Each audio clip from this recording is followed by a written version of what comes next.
कि जामिया मिल्लिया इस्लामिया अपने medical college का नाम प्रधानमंत्री नरेंद्र मोदी के नाम पर रखने का विचार कर रहा है। आदाब, आप देख रहे हैं आवाज़ द वॉइस और मैं हूं आपके साथ अमीना माजिद। हमारी हौसला अफजाई के लिए चैनल को सब्सक्राइब करना न भूलें। जामिया के कार्यवाहक vice chancellor professor Iqbal Hussain ने इसका खुलासा किया है कि उनके अनुसार इस पर विचार किया जा रहा है कि मेडिकल कॉलेज का नाम प्रधानमंत्री नरेंद्र मोदी के नाम पर रखा जाए या नहीं। उन्होंने कहा कि मेडिकल कॉलेज का नाम प्रधानमंत्री नरेंद्र मोदी के नाम पर रखने में भी कुछ गलत नहीं है।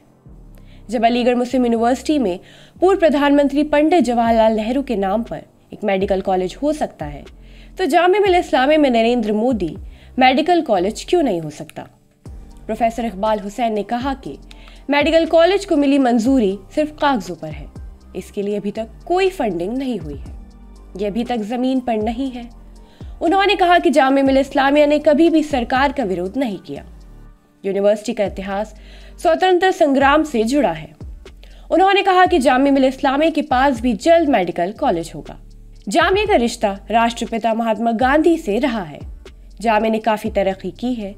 ऐसे में अगर प्रधानमंत्री के नाम से मेडिकल कॉलेज होता है तो इससे देश और कौम का फायदा होगा। जब अलीगढ़ मुस्लिम यूनिवर्सिटी में पूर्व प्रधानमंत्री पंडित जवाहरलाल नेहरू के नाम पर मेडिकल कॉलेज बना होगा तो उस समय भी आलोचना हुई होगी, लेकिन आज ऐसी कोई बात नहीं है। फोर्टिस अस्पताल को लीड करने वाले अलीगढ़ मेडिकल कॉलेज से हैं। जब भी कोई बड़ा काम होता है तो आलोचना होती है।